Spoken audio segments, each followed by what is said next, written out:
humai oinasu humba yareba haitre ai tasengna ado mayam comment tawbiramo kamai haudoino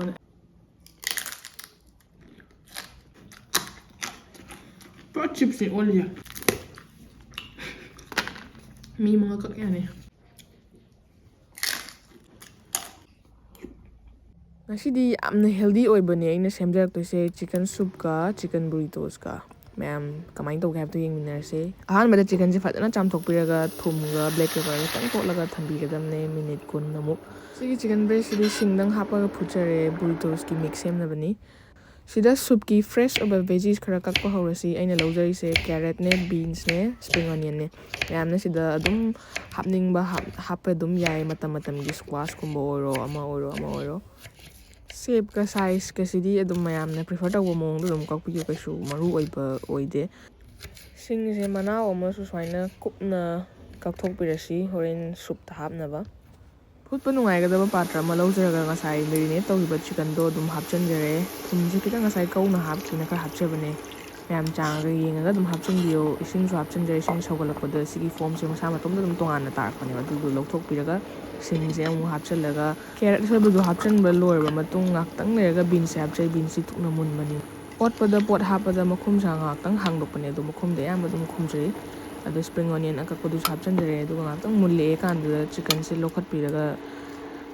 khutna setchare mayamna adum thangna gumba kakpirasu yai adu ngasai sigi step se pambidrasu mayamna ngasai houbadu dum macha ka aga hapasu kaisu kaide adu smaina setchare aidi aduga sida mahiji kitang nangjal aniba aduga lotion ba yare black pepper kitang chaisanbiraga adagi spring onion Fadigon mayam dum hapningba manam nungsigadaba pot adum hapiba yai Hojik burritos ki filling se kakthosi tomato khara kakchare sida lei carrot si su khara adum sang na kupna dum kakchare spring onion khara kobi khara aina dum leijaba se dum semjanjarage Ngasai chicken breast ama matomda first food ki do sisu kakthokpirase ado soup ta hapa chicken se dum use tawba yaibuko ado soup tadi mahi dam house ya yamba chatkiduna ina smaina tongana mahi se kitang yamda bido smaina chicken se tongana phutchabane beetroot sisu hapnaba khar dum soijanjare carrot ka dum changmanana smaina ready thame totpadi horen charamdai da totlasi ado tan totpase mayam sigi se kamaina totlaga thot lawdoino do comment amta haibiramo ai se rice flour ga su oibanina ko chahau gi flour ne baina use tawdaise thumga dagi thau kitang hapaga saina hana mix tawraga ising asabana tawraga phan tochabane bado tade aina ataga mix tawraga su yengjare steam tawraga su yengjare ado adum lepaga leiba ado mayamna kai tips khara pibiramo sise thot launa ma kamaina tawgadaba no do ai tasengna khangjadre YouTube ta yengba kandasu atopa mayam haiyeba ado karamana hena tagadage do mayamna comment ta suggest tawbiramo aduga next ki video da amuk phajana semjarake ngasi isdi pra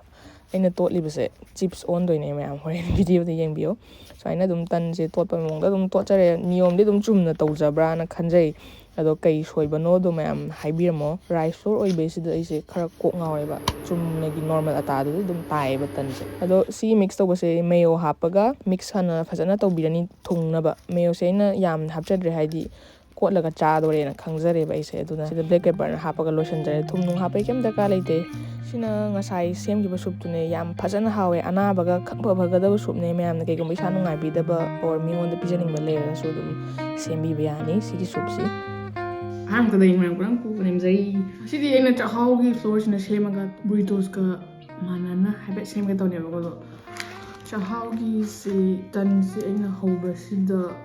lepaga the meba humai when I humai araba masi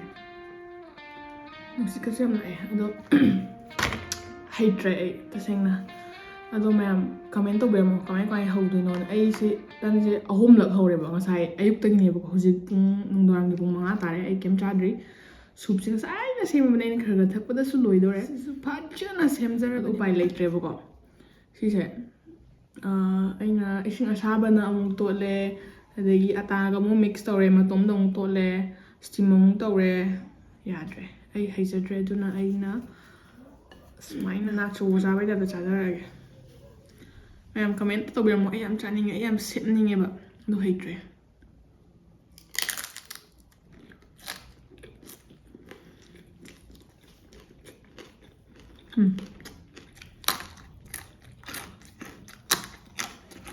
ꯄꯨꯔꯥ ꯆꯤꯞꯁꯅꯤ ꯑꯣꯜꯂꯤꯁꯦ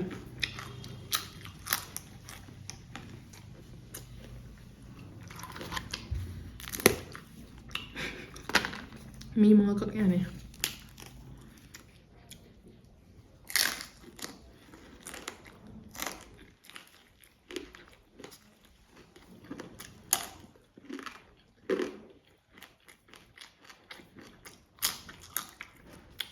ꯉꯁꯤꯒꯤꯁꯤ ꯑꯃꯨꯛ healthy ꯑꯣꯏꯕ ꯑꯩꯈꯣꯏ ꯆꯦꯅꯦꯜꯗ ꯌꯥꯎꯔꯝꯈꯤꯔꯣꯏ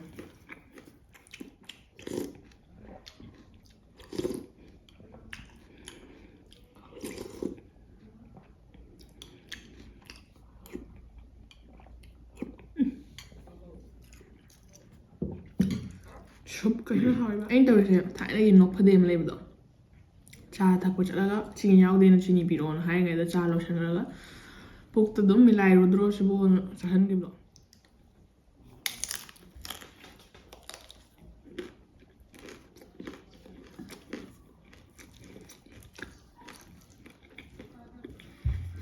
ꯌꯨꯇ꯭ꯌꯨꯕꯇ ꯇ꯭ꯌꯨꯇꯣꯔꯤꯌꯦꯜꯁꯨ ꯌꯦꯡꯍꯧꯗ꯭ꯔꯦꯕꯀꯣ ꯑꯗꯣ ꯆꯥꯛꯍꯥꯎꯅꯤꯅ ꯑꯃꯨꯛ ꯊꯣꯛꯁꯨ ꯊꯣꯛꯇꯦꯕ ꯑꯗꯨꯒꯤꯅꯦ ꯇꯧꯔꯤꯕ ꯂꯤꯂꯥꯁꯤ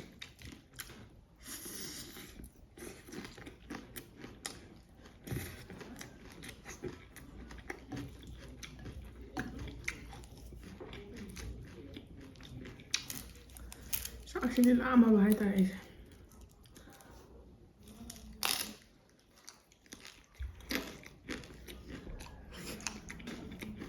ꯁꯦꯡꯕꯩ ꯍꯥꯎꯋꯦꯗ ꯆꯧ ꯆꯧ ꯂꯥꯎꯋꯦ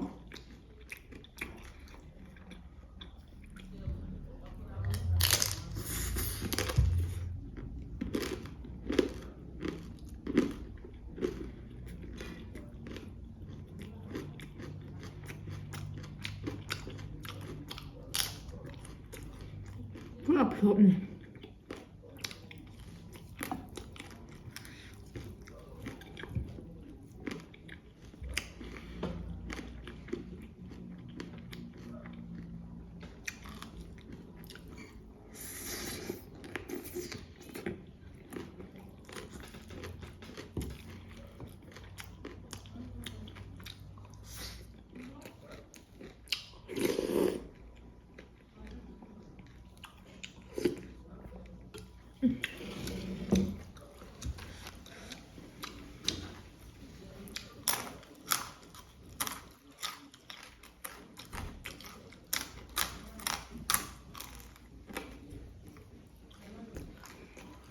ꯄꯥꯝꯃꯨꯏꯕ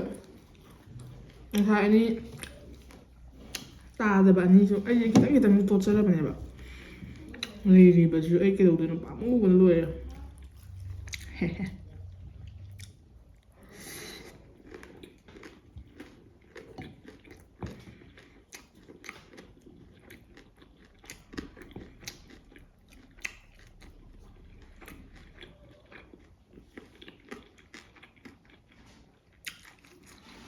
ꯃꯌꯣꯟꯁꯦ ꯈꯤꯇꯪ ꯅꯝꯍꯜꯂꯒꯅꯦ ꯁꯤ ꯃꯅꯨꯡꯗ ꯌꯣꯝꯃꯒ ꯆꯥꯒꯗꯕꯅꯦꯕꯀꯣ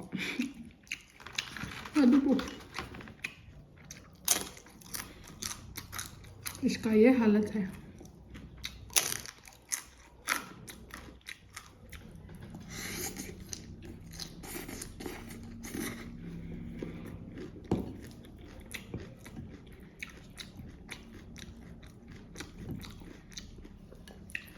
सैलेड बाउल अमका चाहोगी पापड़ का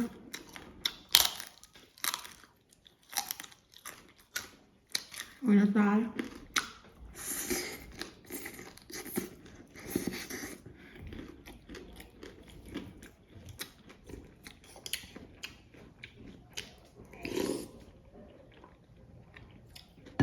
Ngậm, men đấm tại bên cái tên ru cà hùa sao rồi nè khăn một giờ quạt đây bạn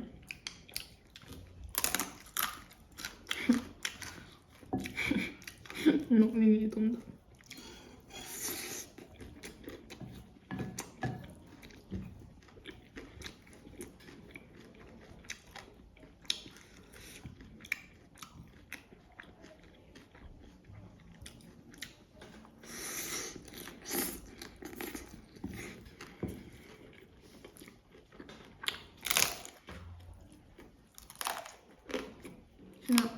ꯑꯇꯥꯒ ꯃꯤꯛꯁ ꯇꯧꯔꯒ ꯇꯧꯕꯗꯣ ꯁꯤꯅ ꯈ꯭ꯋꯥꯏ ꯐꯥꯔꯁꯀꯤ ꯏꯁꯤꯡ ꯑꯏꯪꯕ ꯇꯣꯠꯂꯨꯕꯩ ꯌꯦꯡꯉꯣ ꯍꯟꯕꯤ ꯃꯥꯜꯂꯦ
ꯑꯇꯥꯡꯕ ꯄꯣꯠꯅꯦꯕ ꯑꯐꯕꯁꯨ